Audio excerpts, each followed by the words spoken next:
मुझे यूं बुला न पाओगे। हाँ तुम बाबुल की दुआएं लेती जाओ, खिलौना जान कर तुम तो। नमस्ते, मेरा नाम है सुहास और आप देख रहे हैं यूथ क्लब। दोस्तों, ये आवाज है भारतीय सिनेमा के इतिहास में अपनी अलग पहचान रखने वाले एक ऐसे गायक की जिसने लगातार अपनी जादुई और रूहानी आवाज के दम पर 36 साल तक इंडियन फिल्म इंडस्ट्री पर राज किया। और दोस्तों, सिर्फ देश में ही नहीं बल्कि विदेशों में भी अपनी कला और आवाज का कई लोगों को दीवाना बनाया। जी हाँ दोस्तों, हम बात कर रहे हैं मोहम्मद रफ़ी साहब की, जिन्होंने 31 जुलाई 1980 को इस दुनिया को अलविदा कहा था। और दोस्तों, रफ़ी साहब की जन्म शताब्दी इसी साल 24 दिसंबर से शुरू हो रही है। तो दोस्तों, रफ़ी साहब की जिंदगी से जुड़े कुछ किस्सों को लेकर हम उनकी पुण्य तिथि के मौके पर उन्हें कुछ किस्सों के साथ याद करेंगे और दोस्तों, इस सिलसिले को लगातार जारी रखेंगे। दोस्तों, क्या आप जानते हैं कि मोहम्मद रफ़ी साहब का जन्म 24 दिसंबर 1924 को अमृतसर के पास कोटला सुल्तान सिंह में हुआ था। पहले रफ़ी साहब का परिवार पाकिस्तान में रहता था, लेकिन दोस्तों बाद में जब रफ़ी साहब छोटे थे तब इनका पूरा परिवार लाहौर से अमृतसर आ गया था। और दोस्तों, उस समय इनके परिवार में कोई भी संगीत के बारे में नहीं जानता था। और दोस्तों, शायद यही वजह रही कि रफ़ी साहब बचपन में अपने बड़े भाई के साथ नाई की दुकान पर समय बिताया करते थे। लेकिन दोस्तों, किस्मत को तो कुछ और ही मंजूर था। दोस्तों, कहा जाता है कि उस दुकान के सामने से होकर रोज एक फकीर गीत गाता हुआ गुजरता था। और दोस्तों, रफ़ी साहब उस समय मात्र 7 साल के थे। और दोस्तों, रफ़ी साहब फकीर का पीछा किया करते थे और फकीर का पीछा करते हुए एक दिन रफ़ी साहब फकीर के गीतों को गुनगुनाने लगे। तो दोस्तों, कहा जाता है कि रफ़ी साहब के इस संगीत प्रेम को देखकर रफ़ी साहब के बड़े भाई मोहम्मद हामिद ये सब चुपचाप देख रहे थे। और रफ़ी साहब की संगीत के प्रति रुचि को देखकर रफ़ी साहब के बड़े भाई रफ़ी साहब को लेकर उस्ताद अब्दुल वाहिद खान के पास पहुंच गए और दोस्तों, रफ़ी साहब को संगीत की शिक्षा लेने के लिए कहा। इसके बाद दोस्तों, रफ़ी साहब ने उस्ताद अब्दुल वाहिद खान, पंडित जीवन लाल मट्टू और फिरोज निजामी जैसे दिग्गजों के साथ क्लासिकल संगीत सीखा। और दोस्तों, सार्वजनिक मंच से अपना पहला गाना 13 साल की उम्र में गाया। यहाँ दोस्तों, रफ़ी साहब के गायन ने श्याम सुंदर, जो कि उस समय पंजाबी और हिंदी सिनेमा इंडस्ट्री में लगातार संगीतकार बनने के लिए संघर्ष कर रहे थे, उन्हें काफी प्रभावित किया। और दोस्तों, इसी महफिल में रफ़ी साहब को श्याम सुंदर ने पंजाबी फिल्म गुल बलोच में गाने का निमंत्रण दिया था। इसके बाद दोस्तों, रफ़ी साहब ने ऑल इंडिया रेडियो के लाहौर स्टेशन पर गाना शुरू कर दिया।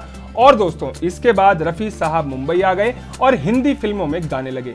और बाद में दोस्तों, रफ़ी साहब ने अपने दौर के लगभग सभी सफल और संगीतकारों के साथ काम भी किया। दोस्तों, रफ़ी साहब ने अपने पूरे करियर में कई भाषाओं में गीत गाए थे। और दोस्तों, कहा जाता है कि रफ़ी साहब ने अपने फिल्मी सफर में लगभग 7,500 से ज्यादा गाने गाए।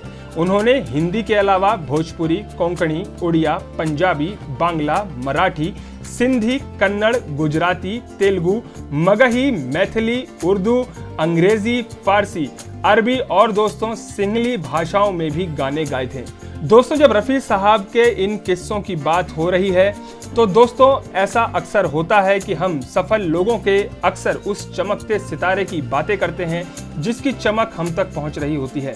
लेकिन दोस्तों, जिंदगी में अंधेरे का भी अपना ही एक वक्त होता है और ऐसा ही एक वक्त रफ़ी साहब की जिंदगी में भी चल रहा था, जब रफ़ी साहब को अपने संगीत के रियाज के लिए काफी संघर्ष करना पड़ता था। क्योंकि दोस्तों, रफ़ी साहब को सुबह 4 बजे उठकर रियाज करना होता था। लेकिन दोस्तों, रफ़ी साहब नहीं चाहते थे कि उनके रियाज की वजह से आसपास के लोगों को तकलीफ हो।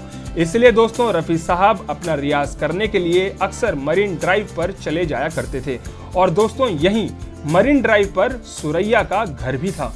और दोस्तों, सुरैया ने जब रफ़ी साहब को कई दिनों तक रियाज करते हुए देखा तो सुरैया ने रफ़ी साहब से पूछा कि वो यहाँ क्यों रियाज करते हैं। तब दोस्तों रफ़ी साहब ने सुरैया को अपनी परेशानी बताई और दोस्तों सुरैया ने रफ़ी साहब की परेशानी को समझा। इसके बाद दोस्तों सुरैया ने रफ़ी साहब को अपने घर का एक कमरा रियाज करने के लिए दे दिया था।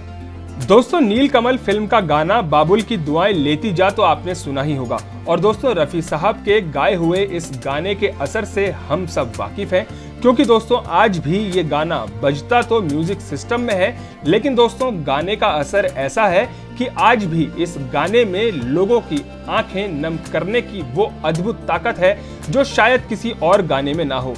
और दोस्तों इसी गाने से जुड़ा रफ़ी साहब की जिंदगी का किस्सा ये भी है कि बाबुल की दुआएं लेती जा गाने की रिकॉर्डिंग के 2 दिन बाद ही रफ़ी साहब की बेटी की शादी होनी थी और दोस्तों इस गाने को गाते समय अक्सर रफ़ी साहब भावुक हो जाया करते थे और एक बार तो दोस्तों रफ़ी साहब रो पड़े थे और दोस्तों इसीलिए शायद इस गाने को रफ़ी साहब के दिल से निकला हुआ गाना भी कहा जाता है।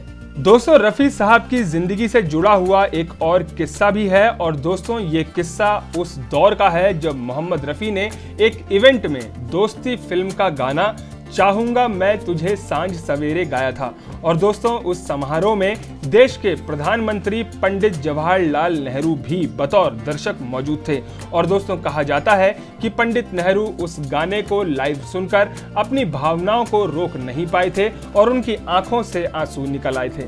और दोस्तों जब साल 1948 में रफ़ी साहब ने राजेंद्र कृष्ण द्वारा लिखित सुनो सुनो ए दुनिया वालों बापू जी की अमर कहानी गीत को गाया था, तब इस गाने के हिट होने के बाद रफ़ी साहब को पंडित जवाहरलाल नेहरू के घर में गाने के लिए भी आमंत्रित किया गया था। तो दोस्तों ये थे रफ़ी साहब की जिंदगी से जुड़े कुछ दिलचस्प किस्से। उम्मीद है आपको दोस्तों ये किस्से जरूर पसंद आए होंगे। दोस्तों ये सीरीज हमारी जारी रहेगी। आपको रफ़ी साहब का गाया हुआ कौन सा गाना पसंद है हमें कमेंट बॉक्स में जरूर बताएं। फिर आपसे मुलाकात होगी, तब तक के लिए धन्यवाद।